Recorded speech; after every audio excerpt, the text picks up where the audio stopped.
Hey guys, this is Chris. I'm here with Marty. Hey. Now at the Sony conference, which we just watched, Yeah. they brought out Tony Hawk to show off the new sport cam technology. Yeah, sort of like Sony's GoPro.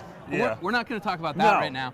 We're going to talk about the fact that Tony Hawk dropped a little tiny bit of knowledge about his new game. Yeah, an upcoming game. What do you say? Okay, so we knew, like, they'd been teasing that a new Tony Hawk game is in development. We didn't know.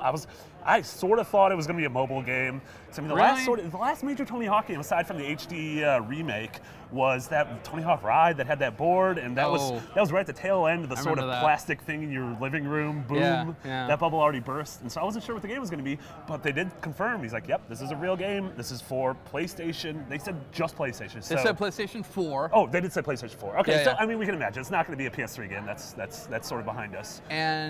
But they didn't. Obviously, they're not going to at a Sony conference say other consoles. Sure. We're guessing other consoles. I would assume other consoles. He said that the game was, I think his quote was, further along in development than I thought. Right. We don't know what he thought, because maybe he thought it didn't even exist. So being a little bit in development. He's had to have some involvement. He's had involvement in all the games. So like, I think probably he gave his feedback and then they went away and created something rad. Yeah, that's absolutely. My guess. Yeah, and he said he couldn't give the title, but it has TH in it, so it'll be Tony Hawk's Pro Skater, probably something. So what we want to talk about is we're both big fans of the franchise. Yes. You wrote the guide for Tony Hawk Pro Skater 2. I did. You played that on Dreamcast. I did. Well, I played it on PlayStation and Dreamcast. Okay. The Dreamcast was the better version. It's pretty. Yeah, of course. It's beautiful.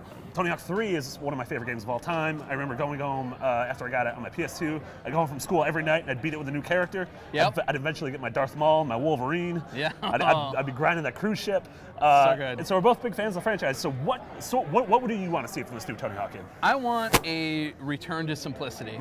I want to see Tony Hawk the way that Tony Hawk kind of first captured me. Yeah. That like magic of stringing moves together, but not the craziness of like adding 1,000 different extra controls, because I feel like fundamentally that was starting to strip away the joy from me. I don't know, what do you think? No, I completely agree. It was just interesting, when they eventually in 2 and 3 added, manuals and reverts. I feel like that made it just complex enough to where like it became this really interesting kind of puzzle game where you had to, you really had to like survey the levels and understand how am I going to use the tools at my disposal to, navigate these in the smartest way available. But then eventually in like Tony Hawk Underground, you could get off your board. I didn't like the open world. Yeah, and it always felt weird when you got off your board. So yeah, I'm hoping.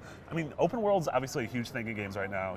From GTA to Skyrim. I'm hoping they rein it in a little bit. I don't want like an entire city.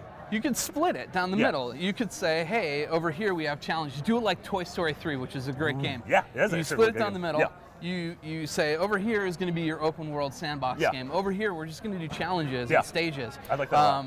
Or just don't do open world. Just keep it simple. Keep those challenges what they need to be.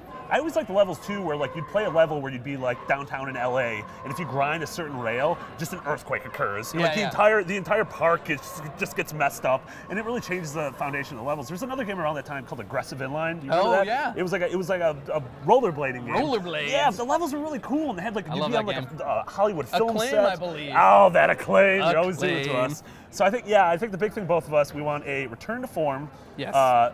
Probably strip away some of the open world elements and kind of make it a smaller, sort of a tighter, focused, smarter thing. Keep the wackiness and keep some of the fun and the hidden characters and cheats and that's cool what stuff I wanted to say. So hidden characters. We had Spider-Man, we had Wolverine, we had Darth Maul. Who do you want? We probably don't want Darth Maul because I think I think we've forgotten about Darth Maul. We'll just keep him in the shadows. Yeah. I don't know. I honestly. Yeah. I really like. You tell me yours, and then I'll go off of that. Okay, I have 3. Oh, wow, you came prepared. Singer-songwriter, voice of our generation, Taylor Swift. She recently celebrated her 25th birthday, and I think a fitting tribute would be to be in this new Tony Hawk game. Okay. I think the little the robot that's on like a little sphere, the soccer ball robot BB-8. BB-8 from the Force Awakens trailer. On a skateboard somehow. Yeah, I mean you don't need a skateboard. You can just do little ollies and little BB-8 tricks. Maybe BB-80s. Wario's pretty cool. No, Waluigi. Wow, so you're going to take it to the Nintendo place? I'm gonna take it to the Nintendo I'll say place. Crash Bandicoot. Oh, that'd be rad. Dude, Crash Bandicoot had attitude. Yeah, that fool had tude, so he would love to be in that game. Yeah. Awesome, so that's what we want from Tony Hawk. What we want from CES still to come. Stay tuned to IGN and you'll see. ES.